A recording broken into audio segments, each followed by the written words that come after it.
Peggy Farren, and we are live with the Understand Photography Show, where we talk about travel and nature photography. Welcome to episode 24.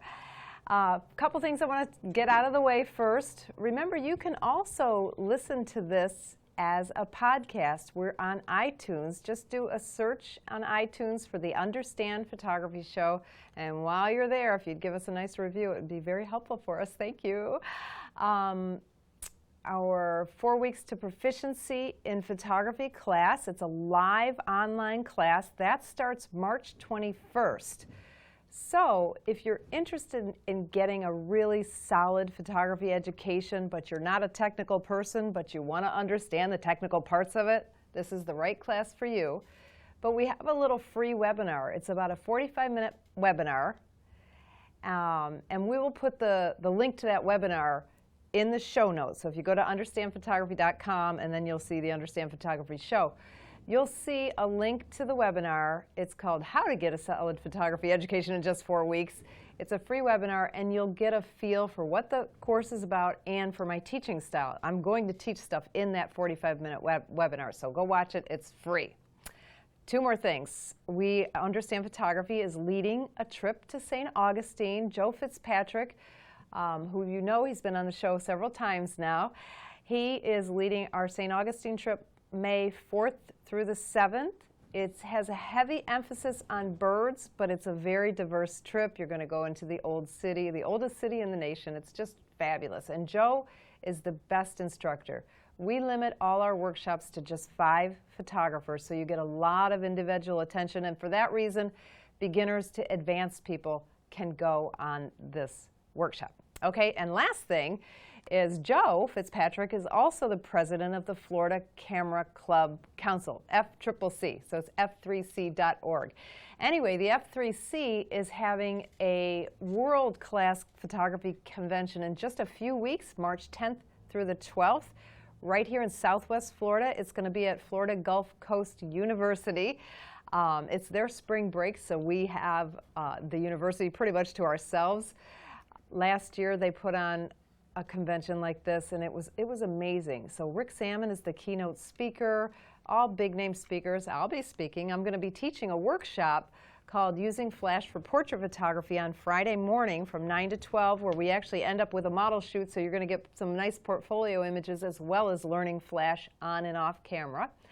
And then I'll be giving a talk on Saturday and Sunday a couple times each day called Creative in-Camera Techniques. You don't always need Photoshop. We'll also Understand Photography. We'll also have a booth there. We'll be doing some live interviews there. So that's March 10th through the 12th, and the website is f3c.org.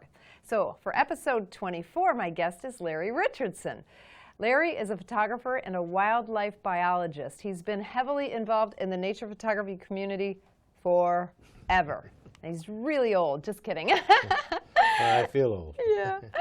Anyway, Larry's been the president of the North American Nature Photography Association. He's been the vice president of the Florida Camera Club Council. He's been published in many, many magazines, and he also co-authored a coffee table style book called Florida's Unsung Wilderness, The Swamps, with Connie Brandsilver. So welcome, Larry. Thanks for having me. Thanks for coming. It's great to be here. So today we're going to talk about working with scientists to get the shot. Yep, and that's right. Something you know a lot about, because Yep. you are a scientist as well as a I've photographer. played both sides, and I think I'm qualified to speak about this because it's exciting to do this, and I see where it has big payoffs in the future. So now tell us a little bit about your background. Well, like you said, I'm a wildlife biologist. I've been practicing, over 40 years. And I retired just a couple years ago from the U.S. Fish and Wildlife Service, so I can dedicate all my time to doing what I love, which is photography. I've been shooting for stock since the 1980. Like you said, I published a book. I've written outlines for books, but now that I'm retired, I find out I have no time to do. How did you ever have a job, right? I know. Maybe I've just grown really inefficient, but now I'm doing a lot of shooting and trying to get my stock files back together. 100,000+ images I need to You do a want little bit of editing. You have 100,000 images, or Oh, you want more. I have a lot more than 100,000. And so you want to go through them all and throw out the garbage, yeah. Oh. Which I've been doing over the years, but I find that if they're not moving, it's time to move them out. Okay. So. Wow, that's amazing. Well, you know, I shoot a lot. What can I say? Oh my God. Okay, so now working with scientists, what do you mean by that? Well, this is something that actually Connie Brandsilver and I discovered some years ago. I got the idea originally from Wayne Lynch, who's a Canadian photographer that's produced quite a few books. And Connie and I started talking about this. The idea really stems from so often scientists, you know, people doing scientific research, especially in environmental conditions, in any kind of discipline, don't have the funding, and certainly most of them don't have the expertise to actually document what they do. Okay. And to take it one step further, to be able to go out with a researcher and shoot images that not only tell his story, that are good documentary photographs, but also are as artistic as you get, you know, where you can actually produce something that not only documents, but is artful too, so that people might take more pause in seeing what's going on in our scientific world. And I find that it helps those researchers. It helps garner more funding. Okay. It supports their work, and that's really the primary motive of this whole thing, is to support the science. Okay, well that makes sense. I mean, it's kind of like an advertising photographer, except for scientists. Yep, it is, and for a photographer, you know, you don't have to be a professional. It's very exciting. You get to go places you've never been before, and you get to see things like right here in Collier County that nobody gets to see. You get to explore really new worlds. All right, now when you say that, you've been out in the swamps, in the Everglades, many, yeah. many, Yeah, well, you worked out there. Up to my chest in water lettuce, holding my camera bag over my head. Oh my gosh. You know. Now okay, so now your most recent project has been to go to Cuba with scientists, Yes, right? right, And yeah. so what were they studying? How did you get that gig? Well, I've been working with a couple PhDs from Illinois College, and it's funny, Illinois College is a fairly small liberal arts college in Jacksonville, Illinois, but one of those professors I got connected with because of his orchid expertise, and I've been studying orchids, working with people working with orchids for years, for about 17 years, and so he helped us get a Cuba connection with the orchid project up here in South Florida. And it was time for a group to go down to Cuba to help them out, to work with them, really. Just a very nice cooperative research endeavor. So folks from Illinois College, Dr. Larry Zettler and Dr. Brian Arnold, orchid specialist and a bat specialist. Oh, wow. Got a group together, including 5 students, and they asked me to come along as a photographer to document what we were doing. So you had a connection to these people already. Yep. Did they pay your way? Oh, no. No, see, the other thing about doing research is there's usually not a lot of money. Okay. But it could pay off in the future, though, and that's part of this whole thing is shooting pictures and then marketing those pictures in different ways. Certainly scientific publications may not pay off so well, but you know, National Wildlife Magazine, any of the other popular magazines, and you know, along with a story is great to do. Okay. So we went down there for almost 2 weeks, and we spent a couple days around Havana, had a bunch of meetings with the Cuban government's universities, and then the rest of the time we were on the extreme end of Cuba where the beaches are beautiful and there's very few people, and we were walking through bat caves and walking through pygmy forests full of orchids. Oh and my it's gosh. just, one day you're in a bat cave, and the next day you're out in the sun, and it's just wonderful. Wow. And this is a great time of year to be there. Wow. So yeah, and I took some equipment down knowing that I was going to shoot bats and knowing I was going to shoot orchids, so I wanted my macro equipment. And I was just amazed at the images I was able to get. And the Cuban PhD, or the student who was working on his PhD, that was running the project that our Dr. Brian Arnold helped him with, was showing me bats that are incredibly rare.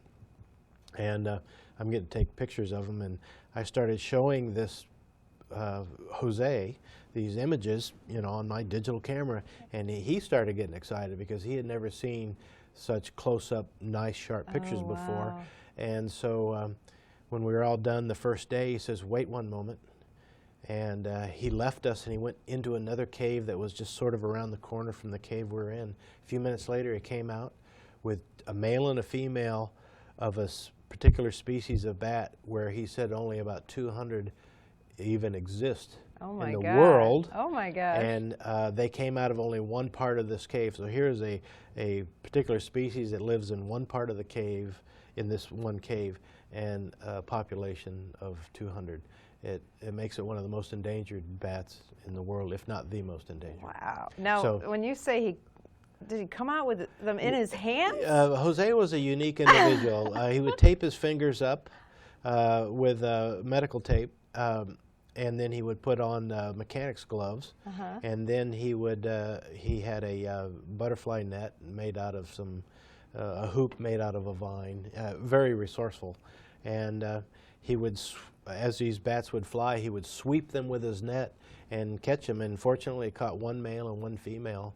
And these are very evil bats. I don't consider bats typically evil, like a lot of people think, but these were? These were. He said if you put this particular species in a cage and you put another bat species in with it, it will kill it. Oh my God. And you could see Jose working with these bats, marking them, measuring them, conducting his research, and they're just trying to eat through his gloves. And but he did show us one bat that was probably 2 inches tall.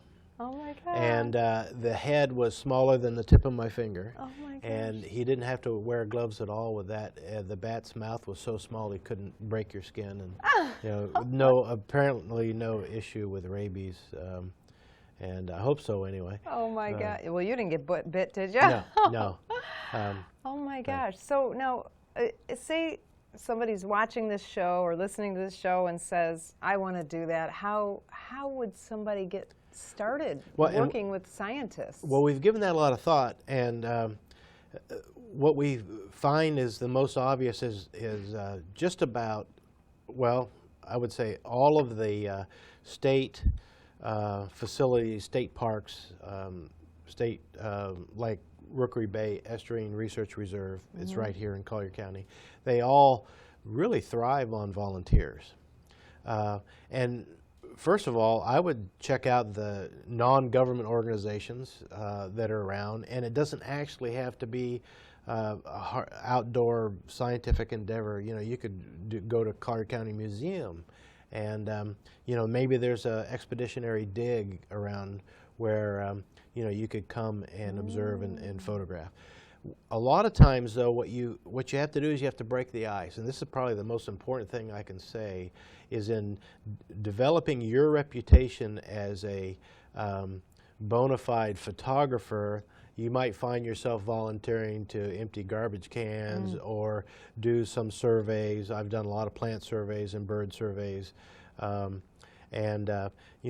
your way up, if you will, to the point where you develop a level of trust, and you can start querying the management.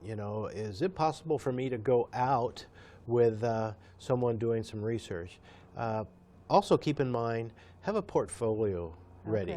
Okay. This is what I've done. This is what I think I can do as a photographer. And sometimes this is tough. Will you give those images to that particular entity? Will you give images to... Like donate them, completely donate them? It doesn't mean you lose those rights. Right, you keep the copyright, but give them the right to use them for their promotional purposes. Right, and where are those images going to go? They should be right at, at this park or at this, refuge or whatever. Now, do you insist on photo credit if you do that, or? I haven't, and sometimes it's not appropriate, but I do ask to get photo credit, and I typically do. Okay. Yeah, and the other thing too is when you edit these images and you turn over images, you can put your copyright on those photographs. So it's generally not a problem. And you mean your signature at the bottom? Is that what you mean? yeah, well, or are you talking about in the metadata? Yeah, not always in the metadata, but actually you can put your name right on the photograph. Right. Yeah. So you put L. Yeah. Richardson on the bottom or something like that. You sign your Larry work. W. Richardson, copyright. Yeah. Like in the olden days, we used to physically sign our work. Yeah, I had a little stamp back then. And Oh yeah. gosh, when I worked for Kelly, my first job. Yeah. We did weddings, and that was it, stamping all those 4x6s. Yeah. Those are great days. Yeah. Hope they never come back. Yeah. So, all right, so why are you doing this? Like, what's in it for Larry Richardson? Well, as I said before, you go places you probably have never been. You know, And kind of, how cool in Cuba. Yeah. I can't even get over that. And I'm in this bat cave, but for banging my head on the ceiling periodically or slipping on a slick rock. It's all bat. It's all poop. All bat poop in there, You know, right?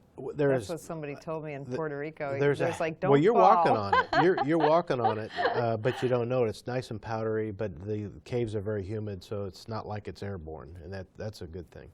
But out of the 5 or 6 of us that were in any given cave at one time, I was the only one that never got pooped on, which was good because who wants that to happen to? But you're in this. But looking at the orchids, that's just awesome, right? Well, in a bat cave, it's the Cuban boa, beautiful snake, and it's these land crabs that are in there, tarantulas, not to mention all the different species of bats. Yes, and then outside those caves, all around this particular part, there's the Cuban iguana. Which is an endangered species. Okay. These are valuable pictures Yeah. because documenting endangered species actually raises the value typically of those images. And then you're in the forest with Ernesto, our Cuban connection down there, doing his orchid research, and the ghost orchids that bloom here in May, June, July are blooming in January in Cuba, same species, and they're just growing on these trees. You have to look hard for them, and it's really rough terrain.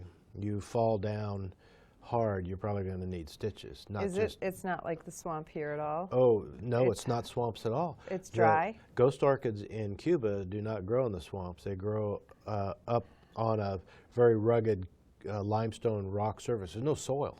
These trees are literally growing out of rock. Wow. There's cracks in the rock. And now ghost orchids probably survive here because in the swamps they're protected from freezing during the cold winter months. But in Cuba there's no such thing as a freeze. So it's hard rocks that you're hiking with all your gear. Oh yeah, and you're tearing up your boots and you don't want to fall. You don't want to fall. It is rough. It's hilly, right? Yes. Yeah.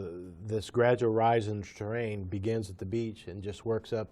So you're a half mile from the beach and you're probably 50 or 100 foot high. Wow. In this particular part of Cuba, but still gorgeous.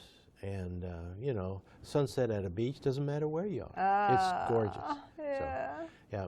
And that's just in Cuba. When you're here, before I retired, I was running this orchid project, and now my replacement runs it, and I get to come in occasionally to document what's going on. And Ernesto comes up from Cuba, who's been the ghost orchid aficionado forever. Okay. And so he's helping us with our inventory on the Florida Panther National Wildlife Refuge, and to go out there and take pictures of our students that we get from Illinois College, Ernesto, and the new biologist, Mark, walking around these swamps. It's, I'm home again, I guess. Yeah. Well, I just started doing the swamp walking about a year and a half ago, and I'm really into it. Yeah. And one of the things we do, it's not even that we really want the picture of the orchids, but it gives you a purpose. Yeah. You're out there, okay, we're going to go find, a ghost orchid, or I don't know, the guy I go with, he knows all the names of the orchids. Yeah. The little purple ones. And Oh, yeah. Oh, the little purple ones. Oh, you're he talking had about clamshell. He had, he had a beautiful picture of some little colorful shells, like snail shells. Oh, yeah, tree snails, yeah. Oh my God, they were gorgeous. Yeah, yeah. So it's kind of, that's what the quest is. Yeah, and you find that to be true. Why do you get into trying to persuade some park or refuge or wherever to let you come along? You're providing them a service, but you're also giving, and I think this day and age that's pretty important. You get a good feeling doing it, and there are rewards, maybe long term, that yes, you'll actually get the money shot. You never use your photography that could in any way embarrass the researchers, and we can mess with our photographs and to show bad things. But no, I have a purpose out there. I want these people to do good work, and I want it to show in my images. Now, you've been volunteering at the Naples Zoo for a long time. Yeah. Actually, not so much volunteering, but I've been working there for 20 years. Oh, it's a job? It's not a volunteer job? Yeah, it didn't know that. feels like I volunteer sometimes. But, yeah, but I love the Naples Zoo, and now, do you get a chance to work with scientists or anybody, like researchers there? Yeah, we have periodically, we have National Geographic folks come in, research scientists from all over the world. The Giraffe Foundation, head of the Giraffe Foundation, a guy named Hennessy comes in and talks about giraffes, and another woman came in and talked about her lion project in Africa. You get to meet these researchers firsthand, and boy, do I want to go back with them. Oh my! To see You've what been they do. to Africa several times, right? Yeah, one time, and a trip of a lifetime. But you can't just go once; you have to go again. So you've only been one time? Yep, but I'm planning on doing it again. I've seen your pictures. I thought you went often. Well, when you shoot 10,000 images in 2 weeks, they're a lot. Yeah, everybody. I've never been, and everybody who's been says it's same thing, same thing. Yep, and the zoo brings in volunteers all the time. They don't bring in any photographers, but to do photography. But a lot of those volunteers come in and do photograph quite a bit, and some of those end up in the zoo files, and they use them. Yeah. So. Now, would that be a way if somebody wanted to get involved? I mean, volunteering is what you said, yes. Giving back first. So the zoo would be an idea, the conservancy. Yep. You're saying, now, why did you say non-government? Yeah, well, we call them NGOs, but being a former federal employee, yeah, we're big on acronyms because we can't remember the long ones. So, yeah, non-government organization. An NGO would be the Conservancy. It would be the zoo. Zoo and the Conservancy right next to each other. They're both very big and powerful conservation organizations. So why not the government organizations? Oh yeah, and please, yeah, go to the government. You can volunteer at the Florida Panther Refuge. We have a Friends of the Florida Panther Refuge 501c3 group there, and you can volunteer and work with them. And yes, and you will, get to spend time, after a while with people doing work. And we've got a lot of research projects going on out there. But there's Big Cypress you can volunteer for, and I haven't talked to them about advertising for them. What I have to urge you to do is, if you're interested, go and approach them.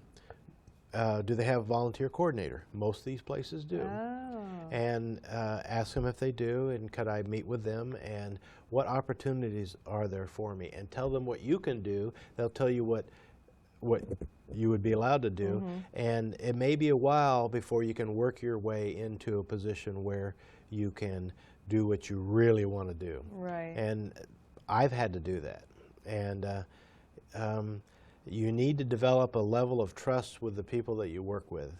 Otherwise, you can't work there.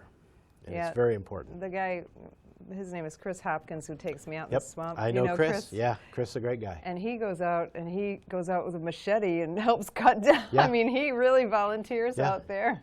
But that's really what it's all about. You know, it's working with plants. You know, plants just, you know, they give us oxygen for the lungs and for the soul. Yeah. And to be in the outdoors, and see beautiful scenes is even better. To have a camera, That's awesome. better than that. Yeah. Now, what other kind of, like, what if somebody lives in somewhere where it's cold like Minnesota? Yeah. So, all right, obviously in the summer they've got opportunities for this kind of stuff. Yeah. What could they do? Like, what if they wanted to work with scientists or researchers? Well, You got any ideas? It just depends. And don't forget universities.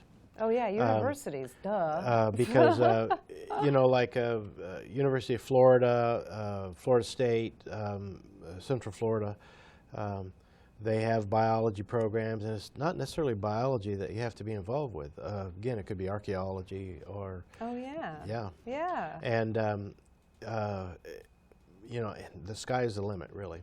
And you know, you can visit these folks. Again, I don't know what opportunities are available, but this is where you have to do some digging. Right. And if you know anything about the most famous photographers that there are in the world, especially the nature photographers, the Art Wolfs, the Franz Lontings of you know, the world that have done, you know, wonderful things with their photography. Mm-hmm. They started out just like we do. Yeah. And you know, they knocked on doors and they Figure out. asked and they showed their work and they worked their way into, you know, a great career. So now, take me through a scenario. So do you like have a consultation with them? What are you expecting from me as a photographer? Or do you kind of guide them? Or do you just kind of go quietly as a photojournalist? Yeah, great question. So we're going to assume you're already into that position where you have the ability to talk to a scientist. So you're talking to this scientist, and for the first time you're offering your services. What is it that you do? Right. You have to find out from them, and then you can then offer what you can do for them. Okay. And you know, are you ask them, query them, are you publishing images that you take? Well, oftentimes it's, I don't have time to take it. My hands are full of whatever. I'm Bat crap. Yeah. I'm Bats getting, biting my fingers. I got big gloves on. I can't move. Yeah. So, and then you know, that may be the time when you want to show them your resume, and also you can convince them. And it has taken some convincing on my part, and I'm sure with other people trying to do this, to show them that they need your images. Mm-hmm. Because one, they generally can't take them, like I said, right. But also, do you have a particular level of expertise where your images are not just documentary, but they become compelling images that say something more about the animal. This is a real endangered animal. This is a really important project. Right. I don't know a researcher out there that's not scrambling to get a grant, get more money to run their work. And it's not like researchers are a bunch of money-grubbing individuals. It's because science is a tough field, and it's not cheap, but we do a lot of things on the shoestring. You know, Mm-hmm, baling wire and duct tape goes a long way. But science has never been well funded. Okay. So you're saying that you as a photographer, your photographs are helping Yes. Oh, show their work, and so that's absolutely. so you're kind of acting as a photojournalist more than anything. Yes, you feel? yes, absolutely. And you but have to. you can, but you're not. But you can say, "Hey, let me get this shot," or whatever, or "Go get me some rare bats out of Yep. that bat cave." And Yeah. Well, and that's true. And it's always an ask proposition. But yeah, once you start providing images. And you prove what it is you can really do to help these people. I don't want to say you feel like demanding, but you actually become friends. And this is important. You're developing relationships with people that work in the field, and you become friends. And after a while, it's like, yeah, would you move your head to the left a little bit? And let me get that. The light's perfect. And by the way, you know, hold that orchid just like that, and you know. And they trust you. Yeah. Oh, and that's a big deal. You don't want to violate their trust. I've known on occasion when photographers or photojournalists have gone in and done things or written things about a particular expedition or a particular scientific endeavor and ruined the science. What do you mean by that? Actually caused, I actually can't tell you the exactly where it happened or what species it happened with, but it's one we know. It's very close to our hearts around here. Okay. But it was a article published in a newspaper that cast basically lies about the research that was going on. Oh, wow. And it hurt the project very much. Oh, wow. And not a good thing. And I know I'm being so vague, and I shouldn't be that way. But you can't talk about but, it. and that's why I wanted to talk about orchids and bats, because these are things that really need help. And you know, what's wrong with an orchid? Nothing. No, everybody loves orchids. Yeah, everybody loves orchids. And since I've been hanging around with Chris, I've learned a lot about orchids. Yeah. So let me tell you about bats. Oh my God. Everybody hates bats. Yeah. And but when you get to look at those really ugly things, ugly is so beautiful. They're just really cool animals.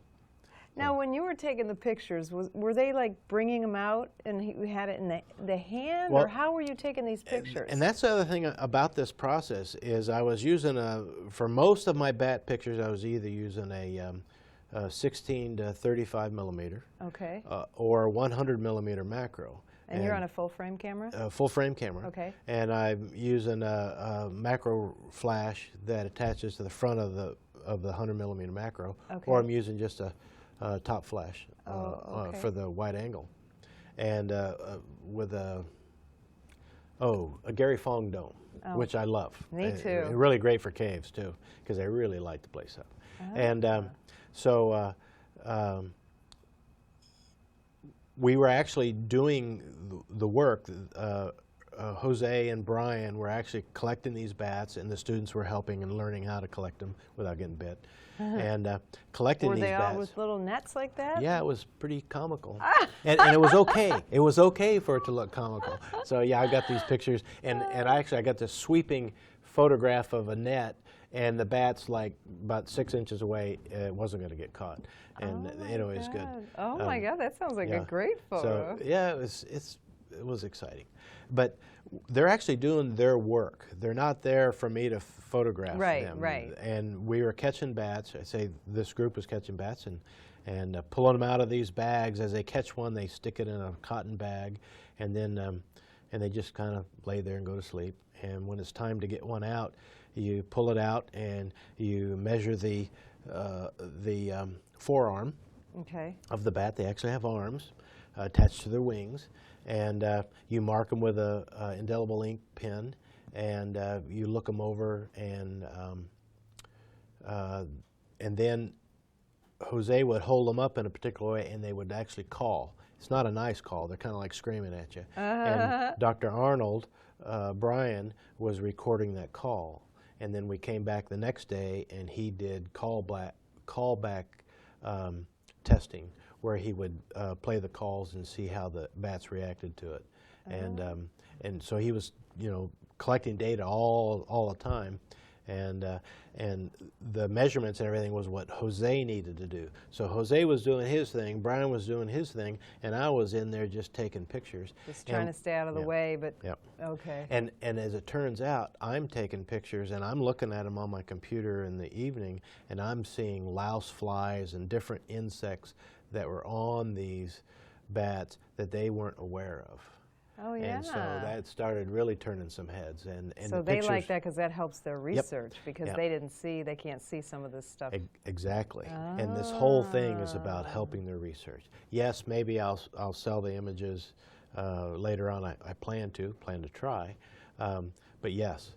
Now, have you ever had somebody say, you know, you can't sell anything with my likeness in it or anything like that? Do you have contracts with these people? I never or have. Are they just kind of verbal? It's always been verbal, but again, it's this ethical line of trust that you develop with these people. I've never had anybody say, "Don't take my picture," but.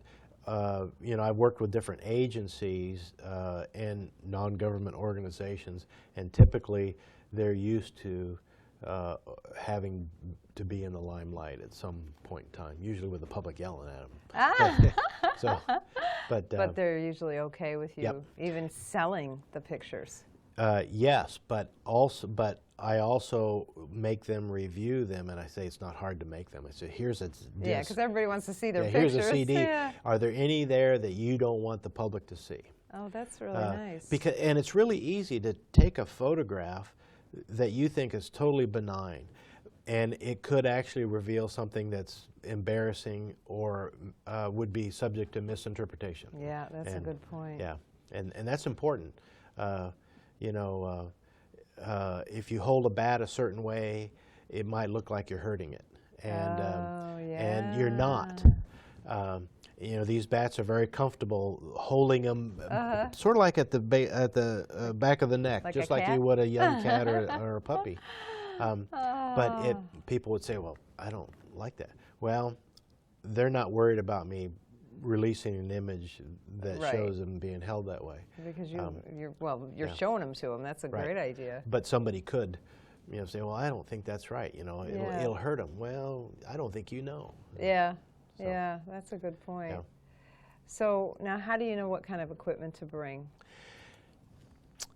You know, okay, so you're invited basically to go out on your first expedition, and you need to query that researcher or those scientists and say, you know, what is it that we're going to be doing? And like if you're going out on a trawler, you're going to catch fish. You're going to be measuring fish all day, and you know, speciating what's there, and you know, there's going to be technicians taking notes, and you know, all this stuff, and you kind of get an idea of the close quarters you're going to be in, and so that's going to tell you, you know, how much distortion. You know, if I use a really wide angle lens, I can get a lot, but my periphery is going to be pretty distorted. But that could be cool. Yeah. Makes your puny little hands look really big, you know, whatever. So, you know, so you query the scientist, find out what it is you're going to be doing. Doesn't mean you know, if you're going to be doing close quarters work, that you wouldn't bring a long lens if you can handle it. You know, I always try to bring I have a 100 to 400 that I really like, and if I'm doing tight work, I'll kind of have that in my pack. And who knows, on the way back from our caves, we ran into the Cuban iguanas. Oh. They come up out of these rocks and just sit there and bask in the sun, and I got some opportunity. Because to get you some had good, your long lens with yeah, you. I was ready So for it. you were carrying all that gear. You were carrying your 400, 1 to 400. You were carrying your 100 macro. What else were you carrying? Your tripod. 16 to 35, 24 to 70. Oh my gosh. 2 flashes, a macro flash and a regular flash, a tripod, which I seldom used. You probably didn't have time, right? Not that much time. Yeah, because if you're doing kind of more photojournalists, you don't have a lot of time to set up and Yeah, I think like a landscape or something. I think the way you should approach this is kind of be ready for anything, but and we've talked about it, us folks that like to take pictures, we talk about being ready. Know your equipment. Anticipate, you know, and maybe go through some scenarios. If I'm in this situation, if I'm in a really dark cave, am I going to shoot my flash on manual? Yeah, I did. Worked well. I'm going to use this lens. I'm going to have 2 bodies, and I'm going to... So did you bring 2 cameras too? Yep. Yeah. And you had to carry 43 pounds. My pack weighed 43 pounds. I got on the airline in Miami with 43 pounds. Isn't that the limit? Well, no, that was my pack that I actually, you know, walked down the aisle with. I checked my 40-pound bag, and I carried my 43 pounds of So camera equipment. you carried that hiking through the Bat Caves 43 pounds? No, I put it in a smaller bag. Well, no, one day I did. Fortunately for us, at my age, we had several students with us, and one of them was a football player. So you had several bags and said, "Here, football player." JD, and we call him Wonder Boy, and partly because he was so strong, but he had a knack for catching bats. And he carried my bag one day. It was really good. The caves can be really, really humid.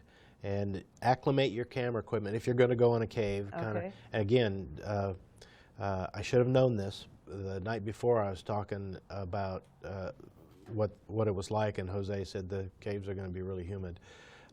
One part of this cave was like a furnace. There were so many bats in there, and the air was coming out as like a super humid, hot air blasting us, and it was because of just thousands and thousands of bats. Wow. But do they shine the flashlights so you can see them all? Or? Oh yeah, and the bats don't care. Because I didn't ask them personally, but yeah, they don't. But my camera equipment was fogging up until it got acclimated. Oh wow. Yeah, that not takes, so good. Yeah, well, I started as a wedding photographer here in Southwest Florida, and sometimes you'd be in the air conditioner, you walk outside, and I was like, oh my gosh, all the lenses are fogged up. What are we going to do? Oh yeah, yeah. Well, it's interesting that you bring that up, because when you talk about shooting weddings, it's pretty fast and furious, isn't it?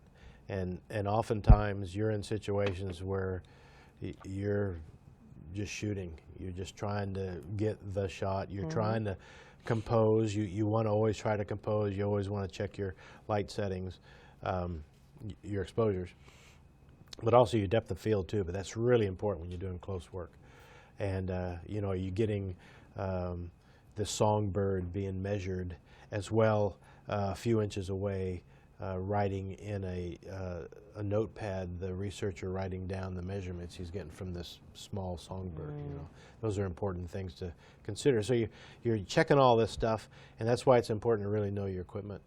But you're also, remember, the bottom line is you're trying to turn what to some people could be dull and gruesome to look at into artwork. You're trying to sell this research. Okay. And sell it for yourself as well. You're trying to make it into art. And okay, so you've done. Let's talk about your Cuba trip. You did a Cuba trip. You said you edited at night on your laptop, or? Yeah, I would sit there at night and go through my stuff. I did the hard editing here if I had to do anything. So you just kind of did the quick, like looking through culling and.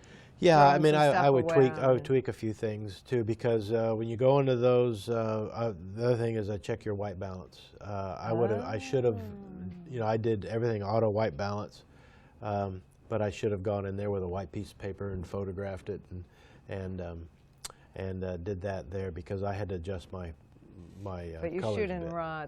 Yeah, you can always shoot in raw. Actually, this has nothing to do with what you're talking about other than white balance. I did a Valentine's dance this week.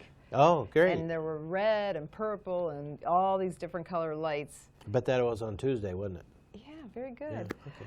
But it was quite hell. Yeah. I could not get the color right. Yeah. I tried the custom white balance. It still looked weird. And, of course, that was the day we did the on-site printing. Oh, yeah. Oh, my God. White balance is a challenge at times. So. Yeah, always shooting raw. You can always tweak it later. Yeah. So, okay, so you edit. So you came home. You did your. Now, do they say, we need these pictures yesterday? Or are they kind of. No, I told them when I could get them, and they were okay with that. And within 4 days after returning from Cuba, I was sending off my stuff up there. So now, do you do much editing to them? No. Because they don't want you to make them, they want documentary type of stuff, right? Yep. No, I try to do everything I can in the camera. And I mean, if you want to make that a rule in photography, that's it. Do everything you can. That. I mean, I like Photoshop, and I like the plugins, and I like the cool cartoony kind of stuff sometimes. Yeah. But boy, get it right first, and then you can can fool around with it later. And I use Lightroom, so if I have some some global balance, white balance to correct, I can do that pretty easily. Yeah. But yeah, generally I don't have to do a lot. If it's blurry, if the eyes aren't sharp, I'm generally throwing it in the trash. Yeah. So. Never let anybody see your bad shots. Good advice. I really like that. Yeah. Oh, and that's another thing. I was on one expedition where a professional came along, professional photographer, and he got some really nice shots. As a reward for letting him go on this expedition, he gave some of his worst shots back to the scientist, and it was a very bad thing to do, and he would no longer be welcome. Wow. Yeah. So you give Do them you your ever best hear stuff. stories about like a photographer just being a pain in the butt to be Oh, with? Yeah. And we'll keep Wasn't hearing you, about though. it. Wasn't me. No, and we'll keep hearing about it. And Yeah. what do they do to be a pain in the butt? Because I Uh, think people, you know what I think? I think people who are a pain in the butt don't know that they are. That could be. And I like people to talk to me. If I did something wrong, I want to know it because I Yeah. don't want to do it again. I don't want to Right. make the same mistake again. But yeah, there are photographers out there that I would call prima donnas because that seems to be the common term I hear researchers mentioning. Okay. You know, there are people out there. You're there to provide them a service. If you can do that, you can keep that first, and that's your ethical red line. Okay. That's good. The payoff is when they say, "Wow, this is great. I hope you sell these and make $1 million." Okay. And Then you know you did yeah. something right. yeah, but you don't want to But be. if you act like, oh, I'm more important than you are, Yeah. is that kind of a If thing? you tell them to slow down, yeah, and yeah. if you brag a little bit too much, no, you really need to be humble, Yeah. and otherwise they'll do it for you. so yeah, be humble. I wouldn't want to get on somebody's nerves as they were having me in a bat cave or Yeah. something. and that's why you have a portfolio, because you know somewhere at the beginning you're going to show a portfolio of what you can do or what you have done. It doesn't, you don't show them the many thousands of images you've thrown away, but then at the very end you're going to be showing them these pictures. Hopefully they'll really approve of, really like, and there's no screwing that up. You've made friends. You've towed the line as far as ethics are concerned, and you've helped them, and hopefully you didn't wear them out, and they probably wore you out. But that's okay. So, all right. So, what would be your top tips for working with researchers? Be humble. Okay. Kind of come with your hat in your hands, your head in your hands. Ask, never demand, and show them what you can do, and show them what you are doing. You have to work your way in to your situation where you're actually working with a researcher, and it's all about relationships. Relationships are key, and as a wildlife biologist for many years, I guess it's about 40 as well. 40 years? Are you Yeah, that 40 old? years photographer, 40 years as a biologist. No, I'm not. I started when I was very young. But you really did, because you're I not did. that old. I really did, yeah. Old enough. But where was I now? See, I am old. So you start off, showing them your portfolio, but then you end showing them what you've done for them, and you'll be friends for life. And again, you'll see things you've never seen before. That's what I think is the most appealing, that you got it to go all those cool places in Cuba, and you get to go out in the Everglades and all. Of course, you worked out there too, Yeah, but you yeah. get to go all the cool places that Yeah, they're. but, you get to see panthers and orchids and. How many times have you seen a Florida panther? Can you even count? I mean, just driving down Just a in road? general, yeah. 11 times in That's 25 years. Only 11 times Yeah. in 25 years? They're very reclusive. They're very smart cats. Wow. Yeah. I And they'll thought be you would see them all the time, because No. you've been out there for. No, 25 years? they've seen me a lot. I'm sure they were sitting in the bushes wondering if I could take this guy out, but Oh, yeah. Take this Yeah. guy out. Yeah, yeah. I mean, but it's not just panthers. It's discovering. Well, it's like Thoreau. You know, the author, is it Henry David Thoreau? Decided to go for a walk one day, you know, to discover nature, and he found out that in so doing he discovered himself.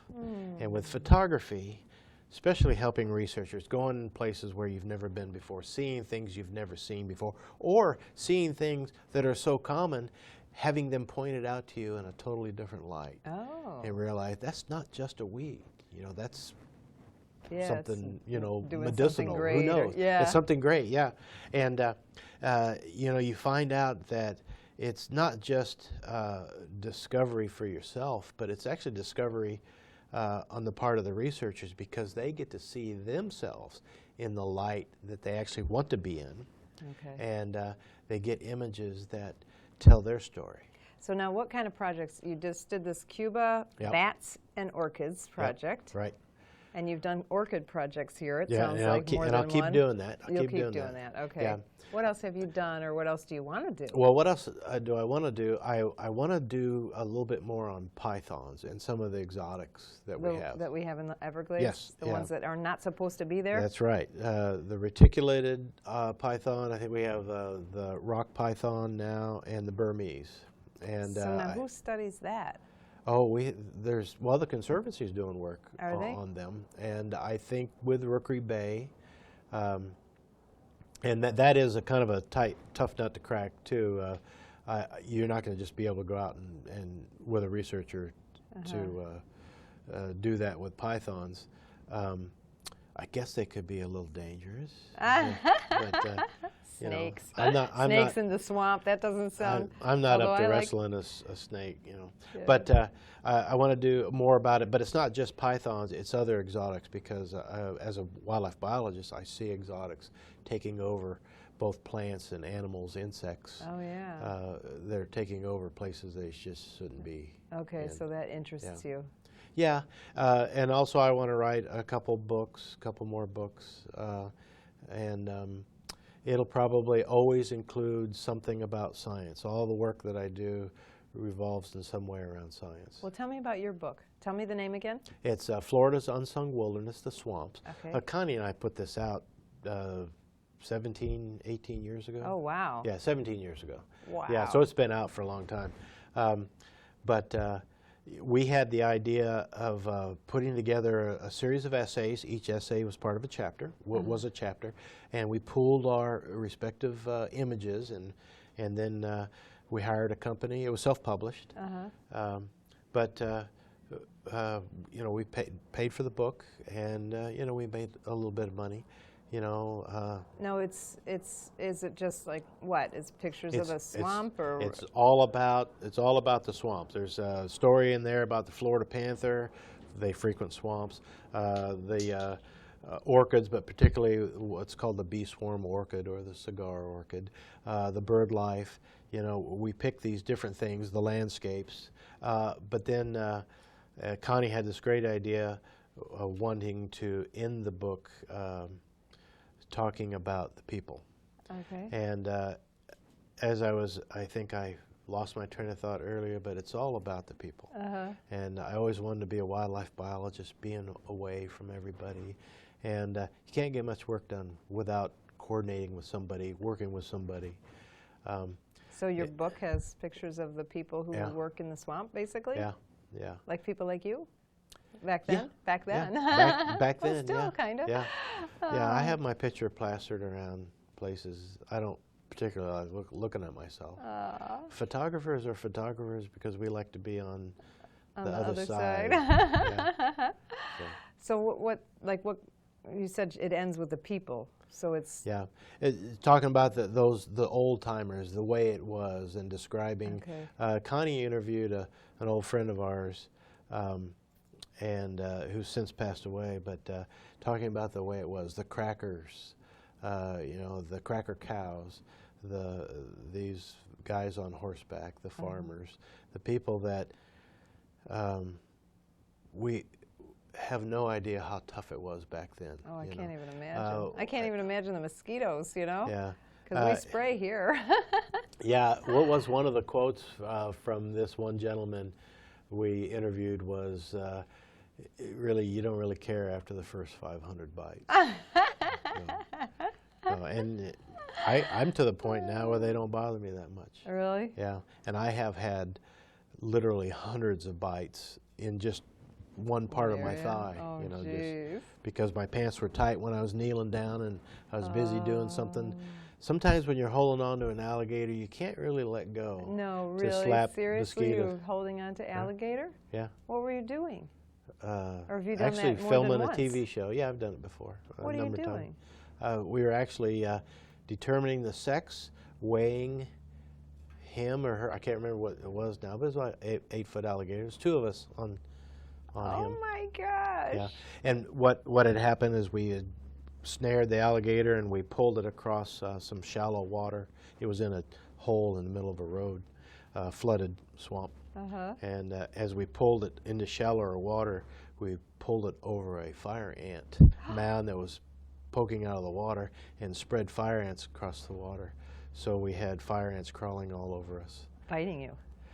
Only one on my wrist, and I couldn't touch it at the same time because I was holding this alligator like this between my legs. But the host of the TV show was able to get that one, and then the gentleman behind me that actually discovered the fire ants on us started washing me with water, and I only got that one bite on the wrist. Oh my And the alligator God. didn't care, so.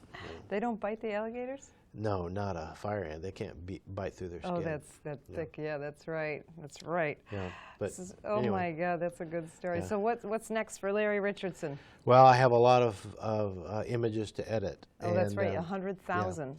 Yeah, plus. Yeah, 100,000 plus. Those are just your stock photos? Yeah. That you already have out there? Oh, no. These No, are these ones are that I just- need called down so I can send them in for Okay. stock. So, What? are we done? Stop. Stop. Froze up. Oh, no. Can we pretend? It's only been the last couple of minutes. I just noticed that it's only been the last couple of minutes. It just froze up. Somebody just texted.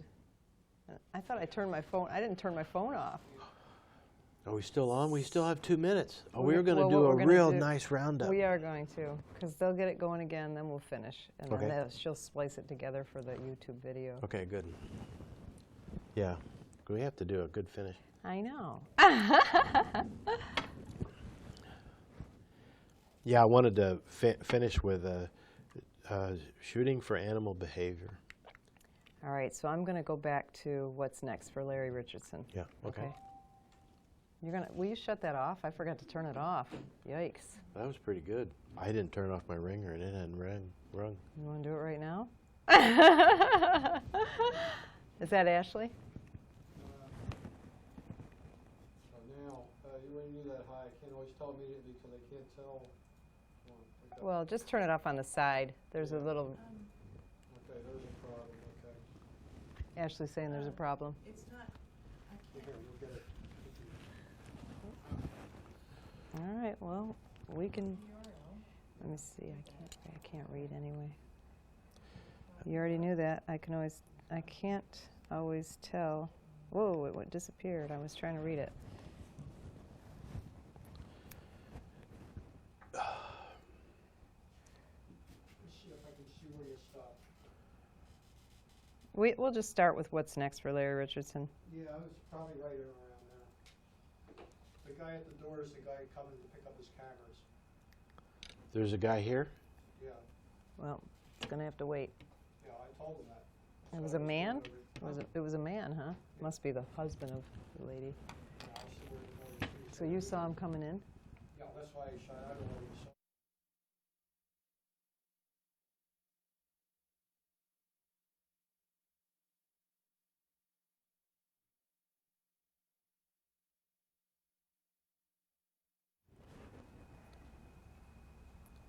All right, so what's next for Larry Richardson? Well, you know, I've been taking pictures for so long. You start wondering, you know, what is it that you haven't yet explored? And I've always loved animal behavior. And I've seen such neat work done by other great photographers. And I want to just practice getting close safely and not to hurt animals. But, you know, capturing some of the nuances that animals, birds particularly, but also mammals, make that make them so unique. Basically a discovery of something that maybe a lot of people haven't seen.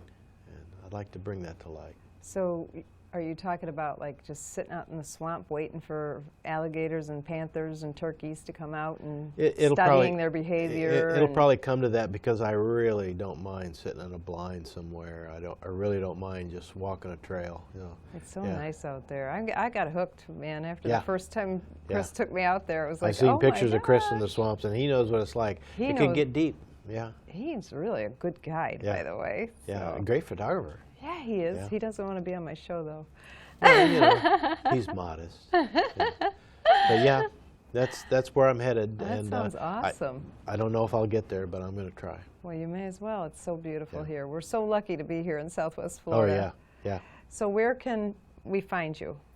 Well, my website is richardsonnature.com. richardsonnature.com. You can go there. Obviously a work in process, as probably most websites are. Yep. And there you can contact me via email if you want to ask any questions, or, you know, I'd be glad to answer them. Just Okay. give me a buzz, and I'm around. You know, I like this place, so I'm not leaving. Although I wouldn't mind going to Minnesota during the winter time and maybe chase some moose or something like that. Oh, So, not me. yeah. Well, you can put that on your Yeah. bucket list. Thank you. I will do that. Well, thank you for being on the show. I really appreciate it. It was great. I love it. Thanks. Me too, me too.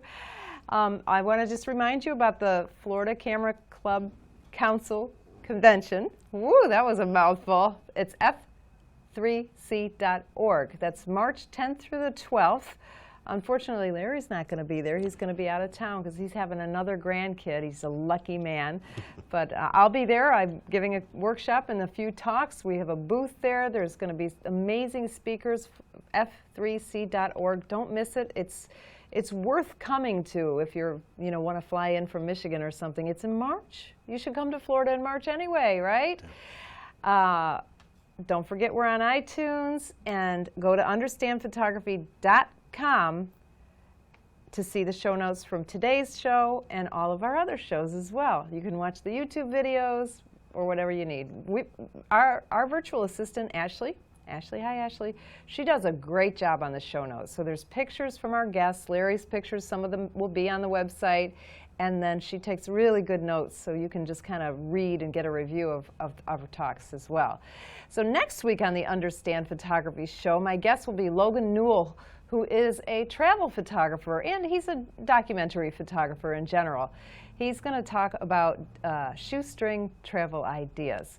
So tune in here on the Understand Photography Facebook page at 4 o'clock Eastern Time next Friday to watch the interview live, or you can watch the recordings on YouTube or listen as a podcast on iTunes, the Understand Photography Show. I'm Peggy Farren. Thanks for watching episode number 24, and we will see you next week. Get up!